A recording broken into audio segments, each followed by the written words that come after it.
Asia पर भारी पड़ रहा जमात का जमघट। एशियाई देशों में बढ़ रहे कोरोना के मामले। तबलीगी जमात का जमावड़ा बनी वजह। भारत में 30% मामले जमात से जुड़े हुए। पाकिस्तान पर भी कहर बनकर टूटा जमात का जमावड़ा। कोरोना वायरस वैसे तो एशिया से ही निकला था, जब इसने चीन के वुहान शहर से होते हुए पूरी दुनिया को अपनी चपेट में ले लिया।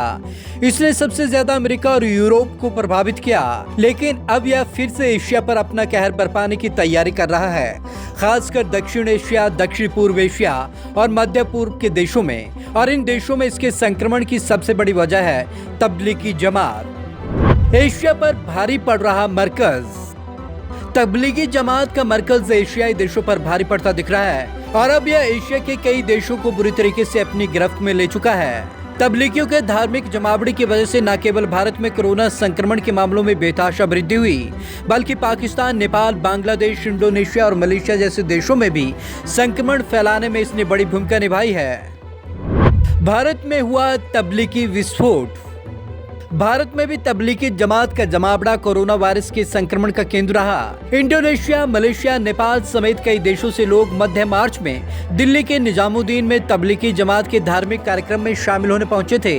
उसके पहले तक देश में कोरोना के फैलने की रफ्तार धीमी थी, लेकिन तबलीगी जमात के मरकज के बाद अचानक से इसमें विस्फोट हुआ और देश भर में ऐसे मामले सामने आने लगे। कोरोना के 30% मामले तबलीगी से जुड़े हुए।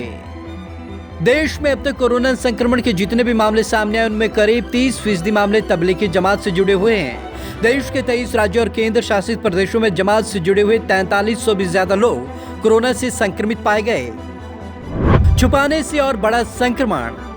मरकज में शामिल लोगों ने सबसे बड़ी गलती ये की कि मरकज में शिरकत करने के बाद ये देश भर में घूमते रहे, अपनी पहचान छुपाते रहे, अपनी ट्रैवल हिस्ट्री छुपाते रहे और इसी कारण संक्रमण के मामले तेजी से बढ़े।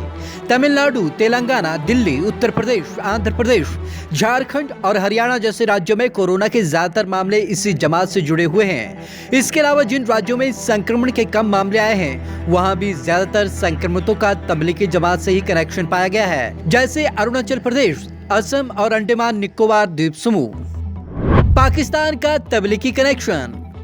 तबलीगी जमात से जुड़े लोगों का आर्थिक जमघट पाकिस्तान पर भी कहर बनकर टूटा है और यहाँ भी कोरोना के मामले बेतहाशा बढ़े हैं। यहाँ 1/4 से ज्यादा कोरोना पॉजिटिव मामलों की वजह से लाहौर के रायविंड शहर में मार्च में हुए तबलीगी जमात से जुड़े लोगों के जमावड़े को बताया जा रहा है। इसमें करीब 70,000 लोग शामिल हुए। सरकारी आंकड़ों के अनुसार अभी तक इसमें शामिल हुए 2,258 लोग पॉजिटिव पाए गए हैं। इन देशों में जमात के जमावड़े ने फैलाया कोरोना। उधर मलेशिया में 27 फरवरी से 1 मार्च के बीच तबलीगी जमात का जलसा था, जिसमें करीब 16,000 लोग शामिल हुए।